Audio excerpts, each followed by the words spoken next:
Hello, Ram Ram ji सबको। क्या हाल है? ये देखो दिन की शुरुआत हुई थी बच्चों को स्कूल भेजते हुए, और इधर मेरी बहन मटक मटक के कर रही थी बर्तन साफ।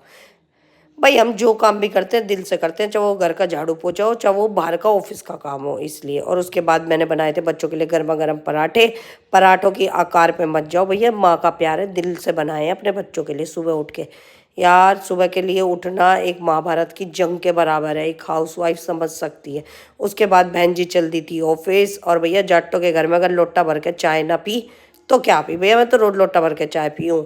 फिर आज थी बसंत पंचमी, मम्मी जी यहाँ बुन रही थी सूजी हलवे के लिए, इधर रख दी थी चाशनी। फिर आ गए थे पापा जी भी मम्मी का साथ देने के लिए। दोनों मियाँ बीबी ने भैया एक दूसरे को समझाते हुए हलवा बनाने की प्रोग्राम कर दी थी शुरू। उधर पापा ने चाशनी डाल दी थी हलवे में। अब हमारा हलवा बनने के लिए बिल्कुल रेडी था। उसके बाद मम्मी कहती जला के ही मानोगे। मैं कह रही मम्मी जी उठ जाओ ना यहाँ से, तो क्यों बैठी हो, उसे ले पे जलने के लिए हो। मम्मी कहती हलवा ज़्यादा कर दिया, ज़्यादा कर दिया। पापा कह रहे बढ़िया बन गया। ये डाल देते हमने मावे भैया सारे। और भैया हमारे सिरोइयों में बसंत पंचमी में कड़ा प्रसाद बनता है और बंटता है, इसलिए हमारे घर में ये हलवा बन के हो गया था तैयार। उसके बाद मम्मी ने सबके यहाँ बांट के आ गई थी। और ये देखो भैया, हलवे का कलर ही बता रहा है, इतना स्वाद हलवा था, बहुत स्वाद जिसे कहते हैं। उसके बाद बच्चे आ गए थे स्कूल से। ये देखो भैया, स्कूल से आते ही लग गए टीवी में। भैया इसकी हालत तो ऐसी रहे जैसे कितने दिन में पिट के आया हो। और एक ये भी।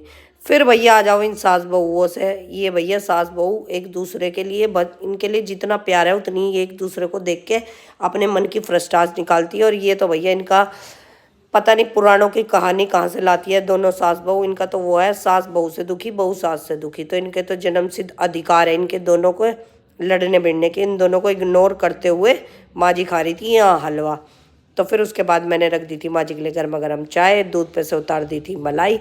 और आज भैया रोटी बनाने का बिल्कुल भी दिन नहीं था। मैंने कहा भैया नमकीन चावल बनाती हूँ। इधर मैंने नमकीन चावल छोंकने की सब तैयारी कर दी थी।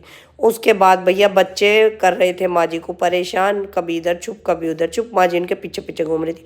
मैंने कहा माँ जी तुम क्यों बुढ़ापे में इनके पीछे पीछे घूम रही हो, अपने आप चोट खा के बैठ जाएंगे। भैया जाटों के घर में माँ जी मानने जब तो बोले लाली इनके चोट लग जाएगी। उधर मैं माँ जी को दिखा रही थी नाच के, देख सकते हो आप शीशे में मेरी मिरर में आ रही होगी। और भैया किस किस को हमारे हो गए थे नमकीन चावल बनकर तैयार। और भाइयों किस किस को हमारे मिनी व्लॉग पसंद आए, अगर मिनी व्लॉग पसंद आए तो ज़रूर चैनल को सब्सक्राइब करें। मिलते हैं नेक्स्ट व्लॉग में, बाय बाय।